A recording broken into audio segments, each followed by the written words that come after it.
I still remember the sound of her laugh echoing in that garage. Soft, steady, like the hum of an engine she loved more than life itself.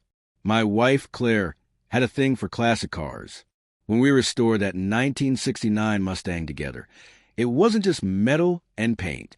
It was our marriage in motion, every bolt tightened with love, every shine reflecting 25 years of us. After she passed 3 years ago, I couldn't bear to move it. I'd go down there sometimes, sit in the driver's seat, and just breathe in the ghost of her perfume. That car was all I had left of her, a piece of our story no one could touch. Or so I thought. The morning it all changed was quiet. Too quiet. I walked into the garage with a mug of coffee and noticed the smell first. Oil. Fresh tire marks. Dust disturbed.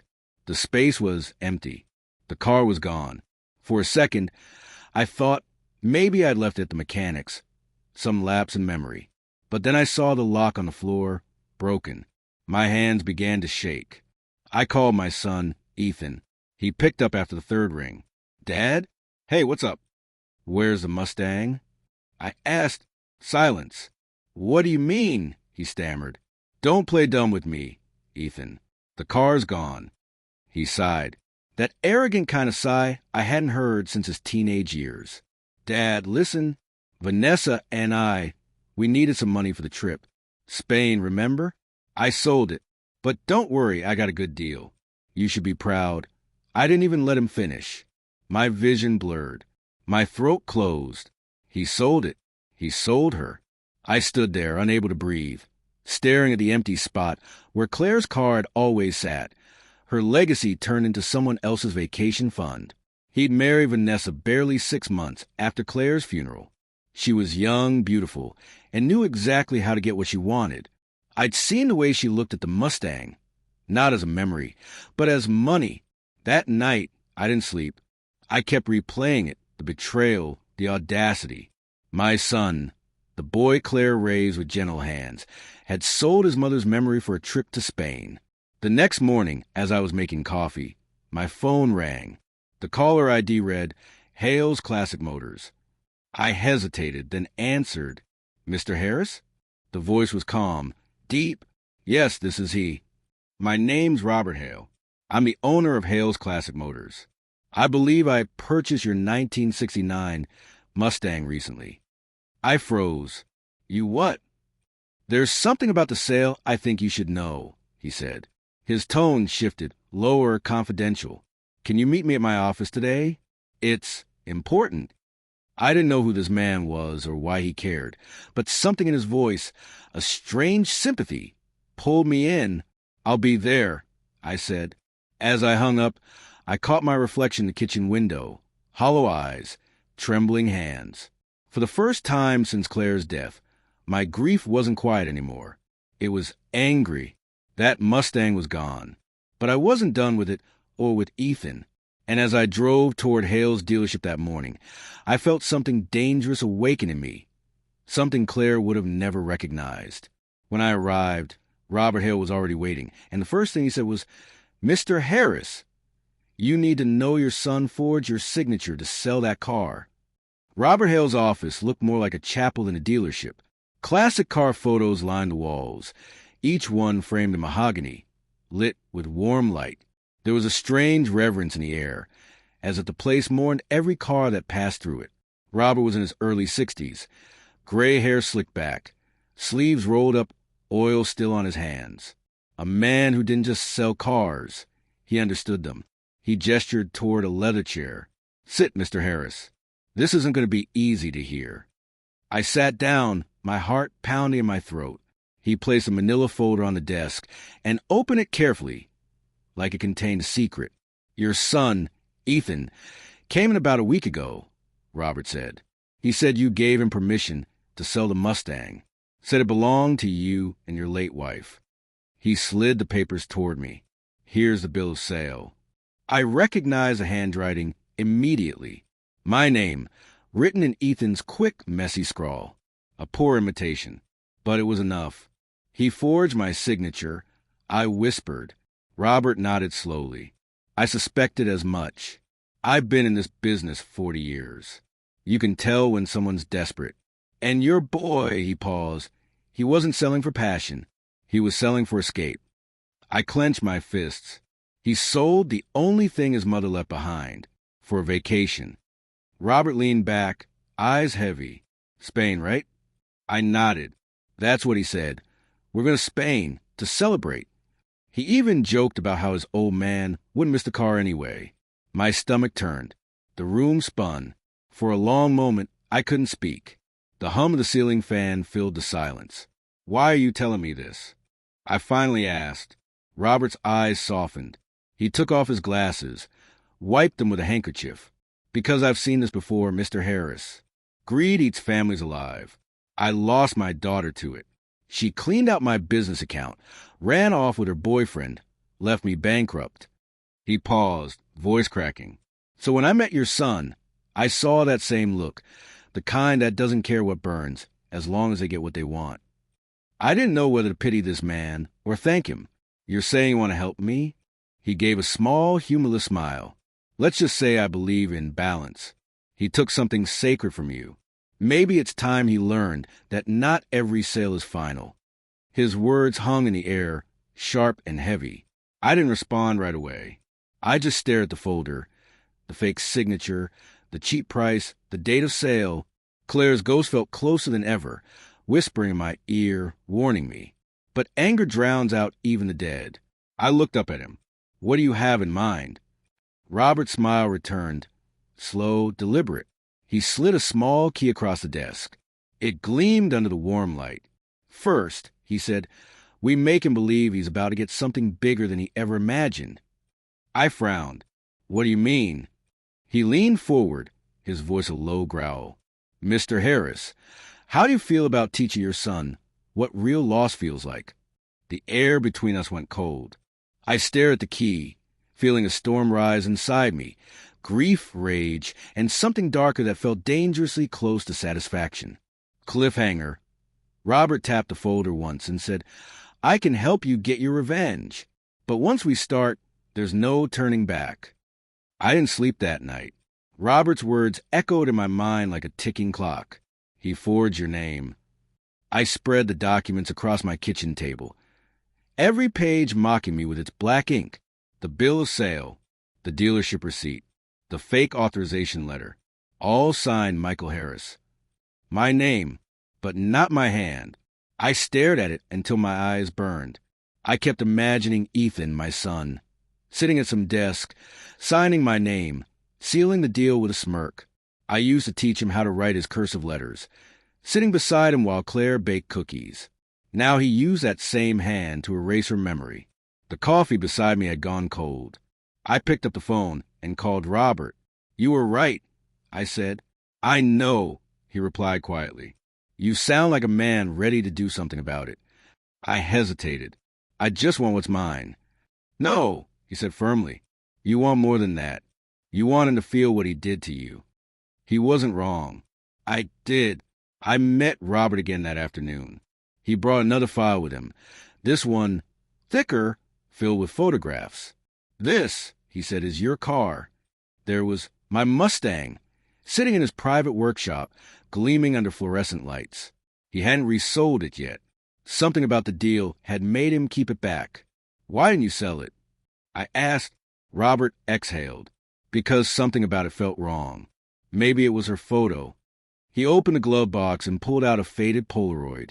Claire, sitting on the hood, smiling in the summer sun. I almost lost it right there. You left in the car? He asked softly. I nodded. It was the last photo I took of her before the chemo.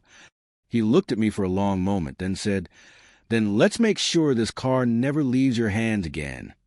I frowned. How? Robert slid another paper across the table. It was an signed title transfer, the kind dealers use before registering new ownership. Your son forged your name once, he said. We'll make him sign his own this time, but not for what he expects. I didn't fully understand yet. Robert smiled faintly. We'll need to bait him back home. Make him believe he's about to inherit something huge, something irresistible. An inheritance? I guess. He nodded. Exactly. Let's see how quickly greed brings him running. I leaned back, staring at the Polaroid again. Claire's eyes seemed to be asking me something. What are you becoming, Michael? I didn't have an answer, but I knew one thing.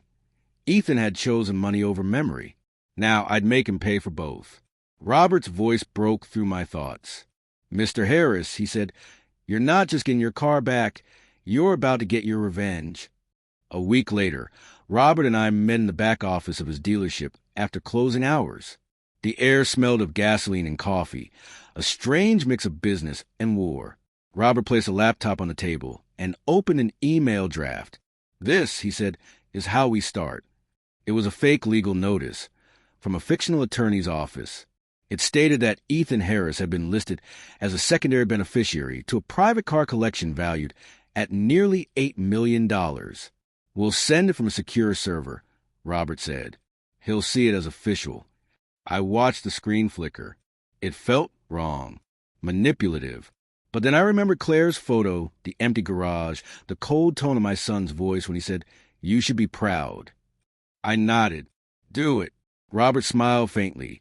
That knowing, dangerous smile of a man who'd crossed this line before. You understand, he said. Once he responds, we control the narrative. Every word he reads, every call he gets, all of it comes from us. He handed me a prepaid phone. When he calls this number, you'll answer. You'll be his attorney. I stared at the phone. You're serious? You want revenge, don't you? Then you have to speak his language. Greed. The words sank deep. Later that night, I sat in my car, staring at the phone in my hand. It felt heavy, like a weapon I wasn't trained to use. I kept hearing Claire's voice, calm, kind. Michael, forgiveness doesn't mean weakness. But forgiveness hadn't brought my car back. Forgiveness hadn't taught Ethan anything. When the phone finally rang, my heart stopped. Ethan's name flashed on the screen. Hello, I said, deepening my voice slightly. Yes, this is Ethan Harris. I got a message about an inheritance? Correct, Mr. Harris. I said, cold and professional. You've been listed as a beneficiary to a private vehicle estate belonging to Robert Hale Automotive Trust. Wait, what? How? We'll explain in person. Are you available to travel to Cedar Ridge this week? There was a pause, then the sound of a faint laugh. Yeah, I can make that happen. He took the bait. I ended the call and looked out the window. Rain streaked down the glass like veins. Somewhere out there, Ethan was packing his bags. Again, but this time not for Spain. This time, he was flying straight into the web I'd built. Robert called later that night. He replied, He's coming. I said, Good. Then it's time we show him that not every deal ends with profit. There was a moment of silence between us. Two fathers, broken by their children's choices, bound by grief and vengeance. Do you ever regret it? I asked him quietly. He sighed. Revenge isn't about satisfaction, Michael. It's about symmetry. That line stuck with me long after I hung up. Symmetry. Claire used to say love was about balance, give and take. Maybe revenge was too, just darker, sharper, more honest. I poured myself a drink. The burn of whiskey ground in me as the plan settled in my mind. Ethan thought he could steal memories for money. Now, he'd learn what memory could cost. As I turned off the light, my phone buzzed, a text from an unknown number. Dad, I'm coming home. Robert was right about one thing. Greed travels faster than guilt. Within 2 days of that fake inheritance email, Ethan had confirmed his flight. He sent me a message, short, casual, as if the wound between us had never existed. Hey, Dad, I'll be home for a few days. We should talk. We should talk. 3 words that carried the weight of a confession I knew he'd never make. Robert and I spent the night setting everything in motion. He had an old warehouse behind his dealership, a place filled with half-restored cars and memories that smelled like rust and gasoline. That's where we'd stage it.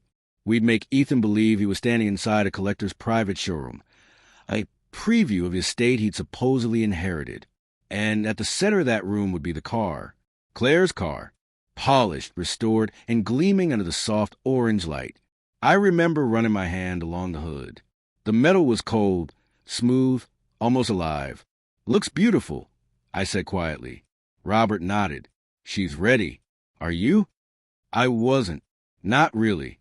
But revenge has a way of moving you even when your soul begs you to stop. We printed documents, fake certificates, inheritance forms, everything to make it look real. Robert's friend, a retired notary, even agreed to play the part of this state executor. When everything was set, I stood in that warehouse and imagined the moment. Ethan's face when he'd see the car again, the same car he'd sold without a tear. For a brief moment, I felt something twist inside me, guilt maybe, the same guilt Claire would have never allowed me to bury. She was the gentle one, the healer. She'd have forgiven him. But I wasn't her. The next evening, Ethan arrived. He looked different, older somehow, but not wiser. He walked in wearing a designer jacket, his hair slicked back, that grin plastered on his face. "Dad," he said, arms open as if nothing had happened. "It's been too long." I nodded stiffly. "It has." He looked around, taking in the old posters and tools. "Is this Hale's place?" "Yes," I said.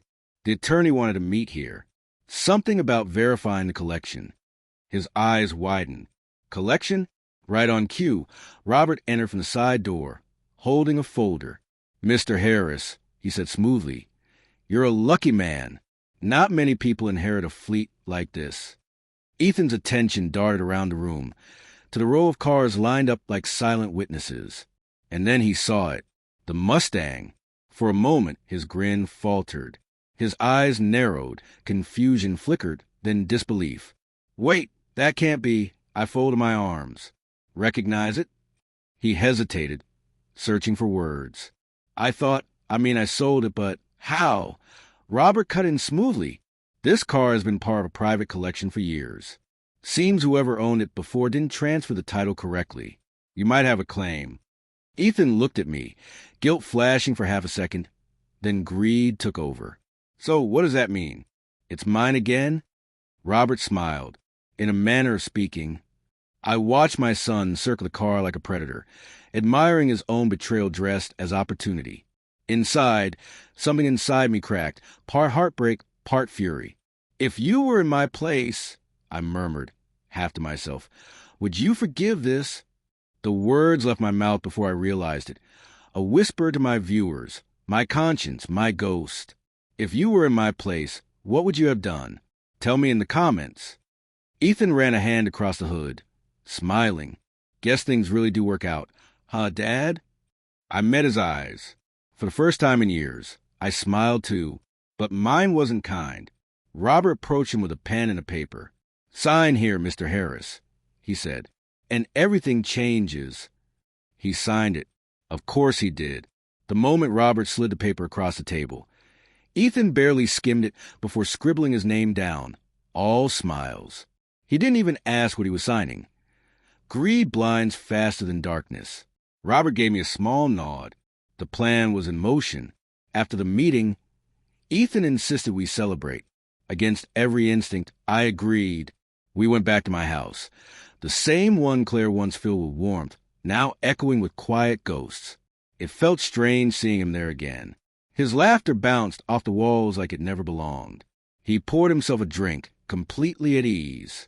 "You know, Dad," he said, swirling his glass, "I think this whole inheritance thing is fate. After Mom died, I just needed to get away. Vanessa helped me move on, you know?"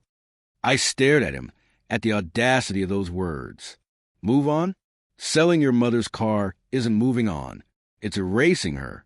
"Vanessa," I said, "she's not here." He chuckled. "Nah, she's in Spain. She said she needed space. Probably shopping or tanning or something." The way he said it, careless, detached, made me realize he was already halfway to losing her too. "You think she loves you, Ethan?" I asked quietly. He frowned. "What kind of question is that?" "The kind you never asked yourself before selling your mother's legacy." His jaw tightened. "Dad, don't start." But I wasn't starting. I was finishing. "You forged my name." Silence. "You took something sacred." "For what?" "2 plane tickets and hotel receipts." He slammed his glass down. "I did what I had to do. You were drowning in grief. That car was just sitting there collecting dust. Mom wouldn't have wanted that. I stood up slowly. You don't get to speak for her. He looked away, eyes burning. You're still holding on to the past. You're stuck in that garage. Dad, I moved on. Maybe you should too. For a long moment, the only sound was the old clock ticking above the mantel. The one Claire bought the year Ethan was born. Then, a new voice joined the silence. Seems like moving on costs a lot these days. It was Robert, stepping out from the hallway, calm as a shadow. Ethan froze. What's he doing here? Robert smiled slightly. Just ensuring the paperwork was filed correctly. Paperwork. Ethan repeated, eyes narrowing. Robert placed a folder on the table. The one Ethan had signed earlier. Congratulations, he said. You've officially transferred ownership of the collection, including the Mustang, to your father. Ethan blinked. What? Robert leaned forward. You signed your rights away, Mr. Harris. Everything you thought was yours, it belongs to him now.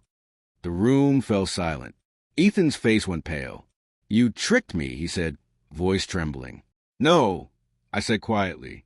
You tricked yourself. He looked between us, panic rising. You can't do this. That's illegal. Like forging my name? I shot back. His mouth opened, then closed. For the first time, Ethan had nothing to say. Robert stepped closer. This is what balance looks like. Son. I could see the anger boiling in Ethan's eyes. The disbelief, the humiliation. He stood, knocking over his chair. You'll regret this, both of you. He stormed out, slamming the door so hard it shook the frame. I stood there, chest heaving, my reflection trembling in the glass cabinet. For the first time in years, I felt like I'd won something. But instead of peace, there was only silence. My phone buzzed.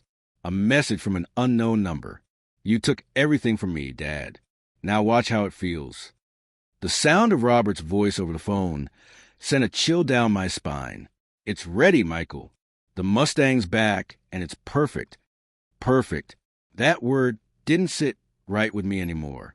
Nothing about that car felt perfect. Not after Ethan had gutted its soul for a plane ticket and a honeymoon he couldn't even afford. When I pulled up to the dealership, my heart stopped for a second. There was, gleaming under the afternoon sun, the red paint catching light like blood. My wife, Sarah, and I had spent 5 long years restoring that car. She used to hum while tightening bolts, laugh when grease smudged her cheeks. Every inch of it was her, our story, and now it was back. But it wasn't mine, not yet. Robert met me near the car, his sleeves rolled up and his usual calm smile on his face. He's coming, he said quietly. Ethan thinks the car is worth over $250,000 now. He's greedy enough to fall right into it. I watched from the office window as Ethan's black SUV pulled up. He stepped out with Vanessa, designer sunglasses, fake smiles, fake love. She looked around like she was touring a museum, completely detached. Dad, Ethan said, that false charm dripping from his voice. You actually did it. You got the car back. I wanted to say something. Anything, but words failed me. Robert played his part smoothly. Well, your father insisted. He said it was time the Mustang came home, part of a new legacy collection I'm curating. Ethan's eyes flicked with dollar signs. Legacy, huh? Sounds valuable. Robert chuckled, handing him the keys. Go ahead. Take it for a test drive. You might be surprised how it feels now. The sound of the engine roaring to life nearly broke me. My chest tightened. That was our engine, the one Sarah rebuilt herself when she still had breath in her lungs. Ethan revved it like it was a toy. Still runs nice. Guess it's worth more now, huh? He smirked. I forced a smile. Careful with it, son. It carries a lot of memories. He laughed. Yeah.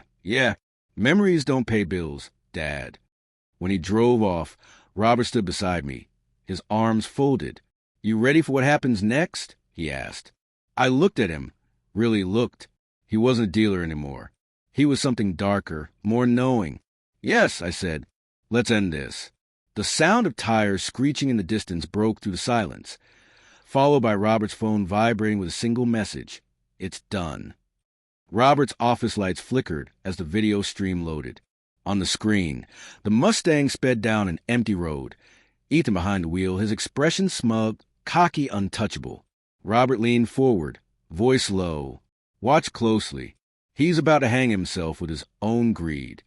Ethan wasn't going for a test drive. He was meeting someone. A man posing as a collector, ready to buy the car for $250,000 cash. What Ethan didn't know was that the buyer was one of Robert's private investigators, and every word, every move was being recorded. On screen, Ethan bragged, "Yeah, my dad doesn't even know I'm flipping it. Easy money, right?" The fake buyer laughed. "Bold move. Paperwork all clean?" Ethan shrugged. "Of course. My name's on it. Don't worry about where it came from."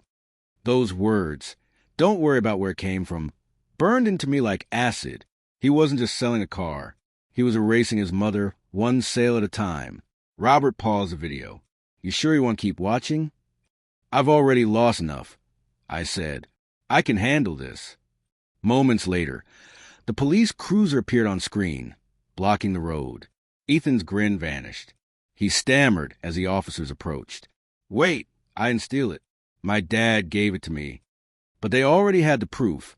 The forged signature, the fake resale attempt, the audio. The investigator handed the documents to the officer, nodding toward the hidden camera. Ethan's voice cracked. "You set me up. Who did this?" Robert muted the video. The room fell silent, except for the hum of the computer. He turned to me slowly. "You sure you don't want to stop this now? They'll charge him with fraud and forgery. That's real time, Michael." I swallowed hard. "Let them," I said coldly. "He took something I loved and sold it for pleasure. He needs to know what that feels like." Outside, thunder rumbled faintly. Or maybe it was just my own heartbeat. Robert's phone buzzed again. A message popped up on screen. He's asking to speak to his father. I stared at it for a long moment. Maybe revenge wasn't as satisfying as I thought. But I wasn't done yet. The air inside the police station was cold. The kind of sterile cold that seeps into your bones and makes you question every decision that led you there.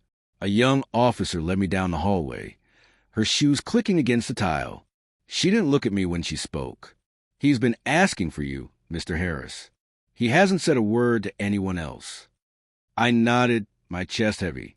My hands trembled slightly, not from fear, but from something deeper, that hollow ache that comes after you get what you wanted and realize it didn't heal anything. When I stepped into the room, Ethan was already sitting there.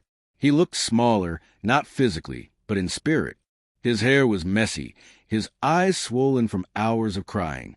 For a brief, painful second, I saw him as a child again, running to the backyard, holding a wrench too big for his tiny hands, shouting, "Dad, look!"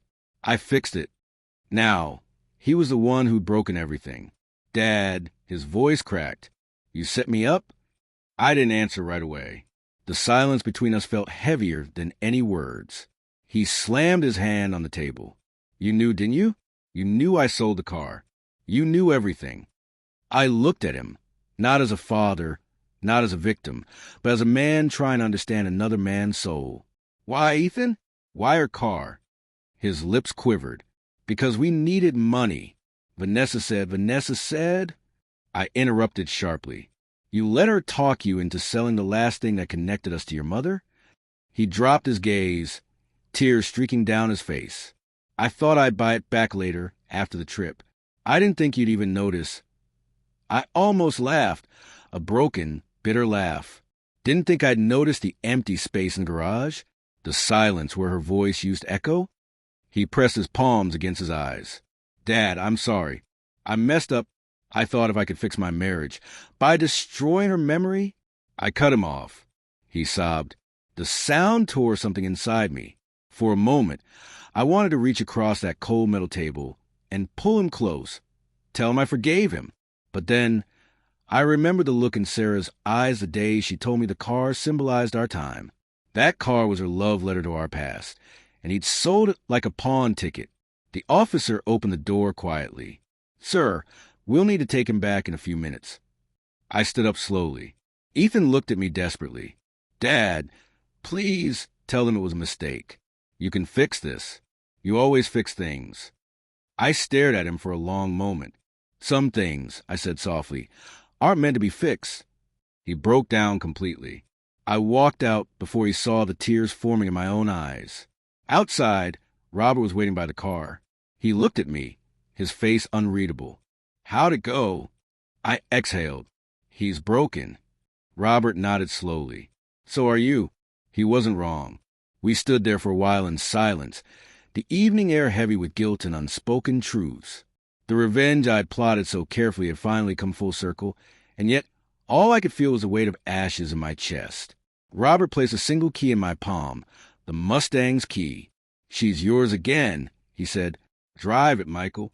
End it your way. It was early morning when I took the Mustang out for the first time. The sky was still gray, the streets quiet. I could hear my own heartbeat as the engine roared to life. Steady, smooth, familiar. Sarah used to call that sound her lullaby. As I pulled out of the driveway, I caught a glimpse of her photograph on the dashboard, the same one that had hung there all those years. I'd kept it in the glove compartment since the day she died. Seeing it again felt like opening an old wound. I drove toward the old lake, the same route she and I used to take every Sunday morning. The air smelled of dew and pine, just like it used to. Every turn brought back another memory. Her laughter, her singing, her hand on my arm. For the first few miles, I said nothing. Then I whispered to the empty seat beside me, "It's done, Sarah." The boy learned his lesson, but so did I. I could almost hear her voice answering me, calm, kind, and disappointed all at once. Revenge doesn't heal, Michael. It just keeps the pain alive. I smiled faintly. I know, but sometimes it's all we have left. I parked by the lake and stepped out, the wind brushing against my face. The sun was just starting to rise, painting the water gold. I leaned against the car and let the silence wash over me. That's when I saw Robert's truck pull up. He got out, walking toward me with 2 cups of coffee. "You look lighter," he said, handing me one. I nodded. Maybe I finally let go. He smirked. Or maybe you just traded one kind of pain for another. We stood there quietly for a while, watching the ripples move across the lake. "You think he'll forgive me?" I asked. Robert sipped his coffee. "Maybe not now, but time's strange. Sometimes it rebuilds what anger destroys." I turned to the car, running my hand across the hood. "She'd hate what I did." He shrugged. "She'd understand why you did it." For a long time, I just stood there, listening to the engine idle softly. That car, her car, had been stolen, sold, destroyed, reborn, just like the people who loved it. Before I left, I reached inside and placed Sarah's wedding ring on the passenger seat. "This was always yours," I whispered. Then I shut the door, locked it, and handed Robert the key. "Sell it again," I said quietly. "But this time, give it to someone who'll love it. Someone who still has a reason to drive." He looked at me like he understood. Maybe he did. I walked away without looking back, the sound of the Mustang's engine fading behind me. For the first time in years, I felt peace. Not joy, not victory, but something quieter. Revenge had taken everything from me, but it also gave me the truth I've been avoiding. Love doesn't die when people do. It dies when you let bitterness take its place. My son will carry his guilt. I'll carry my silence. And somewhere in between, maybe we'll both find forgiveness. If this story hit you the way it hit me, tell me in the comments. Would you have done the same? Don't forget to subscribe to Revenge Roots, where every story asks the same question. How far would you go when love turns into betrayal?